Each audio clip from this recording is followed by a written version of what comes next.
বাংলাদেশের মানুষ কেন জামাত ইসলামকে এত বেশি পছন্দ করে এই ভিডিওটা সম্পূর্ণ দেখলে বুঝতে পারবেন। না, আজকে একটা পুরা ভিডিও দেখবো। আজকে আপনাদের মানে পুরা চরিত্র আমরা দেখবো, একটা ছোট্ট অংশ মিস করবো না। প্রিয় দর্শক, চলেন ওনার মুখে আজকে ওনাদের পরিচয়টা আমরা একটু জেনে আসি। বড় বড় মাদা চুপ, তুই ছোট মানুষ হইলে করতে, তুই তো বাঙ্গির পোলা, তুই দপ মারানির পোলা, তুই দৌলতিয়ার পোলা। এইগুলো কার পরিচয় দিলেন? এটাই হচ্ছে জামাত ইসলামের আদর্শ, আলহামদুলিল্লাহ। ও, তাহলে এইটা হলো তোমাদের আসল পরিচয়। আর কি কি পরিচয় আছে একটা একটা করে বলো, আমরা সবগুলি দেখবো আজকে। ওখানে বাদ্দা হোস করে শালা করে চল। এটা নিশ্চয়ই জামাতে ইসলামের আদর্শ নয়, তাই না? এটাই হচ্ছে জামাত ইসলামের আদর্শ, আলহামদুলিল্লাহ। ও, তাহলে এইটাও আপনাদের আদর্শ। আর ঠিক আছে, মেনে নিলাম। আর কি কি আছে সেগুলো বলেন। এই জায়গাতে তোর মুখ দিয়ে ডোয়া দিছে 3টা 4টা নুন নিয়ে, এই কারণে তো তোর মুখের ফাড়া এত বড় হয়ে গেছে বাঙ্গির পোলা। এটা নিশ্চয়ই তোমাদের আদর্শ নয়, আর এটা নিশ্চিত অন্য কারো হবে, তাই না? এটাই হচ্ছে জামাত ইসলামের আদর্শ, আলহামদুলিল্লাহ। বাপ রে বাপ, সকল আদর্শ তোমাদের মধ্যে বিদ্যমান, তো বাংলাদেশের মানুষের আর কি হবে? আচ্ছা, যাই হোক, আর কি কি আছে একটা একটা করে বলো, আমরা শেষ করে ফেলবো আর কি আজকে।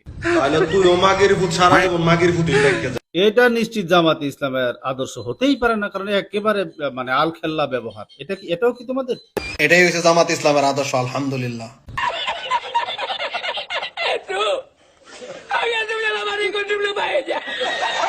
আমি এমন একটা দল করি, আলহামদুলিল্লাহ, এই দল করলে যোগ্যতার ভিত্তিতে দলে জায়গা পাওয়া যায়। ও, তাইলে এই যোগ্যতা হতে হলে, মানে এই সমস্ত যোগ্যতা অর্জন করতে হলে তোমার মতো সুন্দর দলের সাপোর্ট করা যাবে, তাই না? আচ্ছা, চলেন আমরা মুফতি হারুন ইজার সাহেবের জবান থেকে আমরা একটু শুনে নেই তোমাদের আসল চরিত্রটা।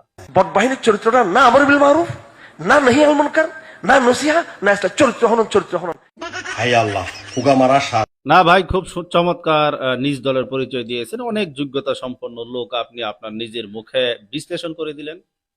সো আপনাকে ধন্যবাদ দিতেই হচ্ছে, ব্যাপক আকারে ধন্যবাদ দিতে হচ্ছে আপনাকে। সেই সাথে মুফতি হারুন ইজার সাহেবও আপনার মুখের অতুলনীয় অসাধারণ ভাষার চমৎকার প্রশংসা করেছেন। আসলে আপনাকে পুরস্কৃত করা দরকার, বিরাট বড় পুরস্কার দেওয়া দরকার আপনাকে। আপনি চালিয়ে যান, আপনারা সফল হবেন।